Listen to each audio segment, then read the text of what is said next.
반갑습니다. 한국사 전문 강사 강재민입니다. 그동안 잘 지내셨죠? 저도 덕분에 잘 지내고 있었습니다. 여러분과 만나는 이 시간이 갈수록 기대되고 행복한 시간이 되고 있습니다. 여러분, 제가 강재민 한국사 유튜브 강의를 시작한 지 벌써 8강째를 맞이하고 있습니다. 많은 분들이 성원해 주셔서 일치월장하고 있습니다. 앞으로도 많은 관심과 참여를 부탁드립니다. 제가 저번 주 강의 때는 한국사 공부방법의 마지막 단계였던 바로 한국사 능력검증 시험 방법을 말씀드렸습니다. 기억나시는지 모르겠지만 한 번 더 복습하고 넘어가도록 하겠습니다. 한국사의 올바른 역사 공부 및 3단계가 있다고 제가 말씀드렸습니다. 처음에는 역사의 흐름을 잡는 게 반이다. 그리고 흐름을 잡는 데는 뭐가 중요하다? 인물 읽기가 가장 좋다는 말씀을 드렸고, 그 다음에는 이렇게 어느 정도 흐름이 잡히고 기초가 잡힌다면 어떻게 한다고요? 시대별, 영역별로 핵심 개념들을 정리해 나가시라는 말씀도 드렸고, 그 방법도 제가 구체적으로 알려드렸습니다. 이렇게 해서 어느 정도 핵심 개념이 정리되면 마지막으로 바로 한국사 능력검증을 통해서 지금까지 배우고 이해했던 내용들 총정리하시라는 말씀을 마지막 강의 때 제가 7강 때 드렸습니다. 여러분 한 번 더 복습하시고 끝까지 믿고 따라와 주시길 부탁드립니다. 지금 사교육시장의 광풍이 너무나도 대단합니다. 그러다 보니까 많은 어머님들이 올바른 역사 교육 공부를 알지 못하고 잘못된 정보에 속아서 헤매는 경우가 굉장히 많습니다. 여러분 저를 믿고 끝까지 따라와 주시기를 진심으로 부탁드립니다. 그럼 오늘은 8번째 강의인데 도대체 어떤 강의를 할까 고민하다가 8번째 강의는 드디어 첫 시간 뭡니까? 처음으로 돌아가는 겁니다. 선사시대의 첫 서막 뭡니까? 구석기 시대를 배우도록 하겠습니다. 구석기 시대. 우리 이 시기를 석기 시대를 하지 않을까요? 석기 시대를 둘로 나누거든요. 바로 구석기와 신석기로 나누게 됩니다. 왜 국가? 오래될 구자, 새로울 신자. 구석기는 다른 말로 뗀석기. 돌을 떼어서 쓴다고 뗀석기. 신석기는 그것보다 발전됐기 때문에 갈아서 쓴다고 간석기라고 부릅니다. 자, 먼저 구석기가 뗀석기라는 걸 알아두십시오. 인류가 생활하면서 도구를 만들어서 사용해야 되지 않습니까? 그 가장 흔하게 구할 수 있는 도구가 바로 돌이었던 겁니다.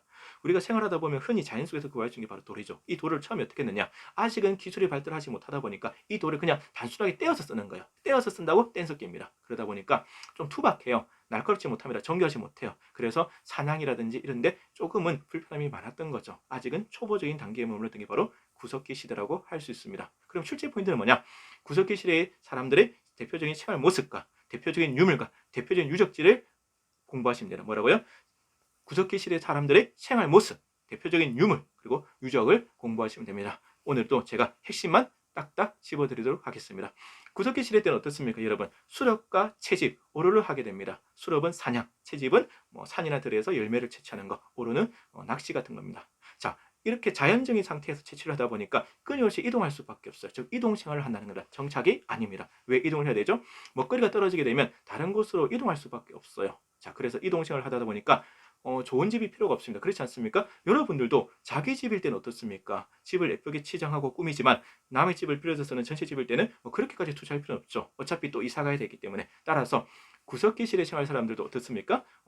끊임없이 이동 생활을 했기 때문에 좋은 집에 살 필요가 없습니다. 그래서 이분들이 거처는 주로 어디냐면 대부분은 동굴이고 또는 어쨌든 막집이라고 해서 막지었던 막집입니다. 그래서 동굴이나 대충 지었던 막집에 거주했던 거 꼭 기억해 두십시오. 그리고 아직까지는 공동생산, 공동분배입니다.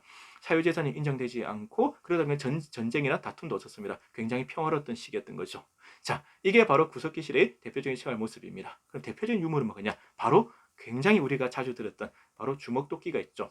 만능 맥가이버 칼입니다. 이걸 갖고 사냥도 할 수 있고 먹잇감을 찢을 수도 있고 여러 가지 용도로 사용했는데요. 이 주먹도끼가 발견된 우리나라의 대표적 유적지가 바로 경기도 연천군 전곡리가 되겠습니다. 그 이전까지는 주먹도끼가 발견되지 못했어요. 그래서 서양의 다른 역사학자들이 우리나라의 구석기 문화를 조금은 비하해서 봤는데 이 경기도 연천군 전곡리에서 주먹도끼가 대량으로 발굴되면서 우리나라의 구석기 문화가 재평가받게 되는 그런 좋은 계기가 되었습니다.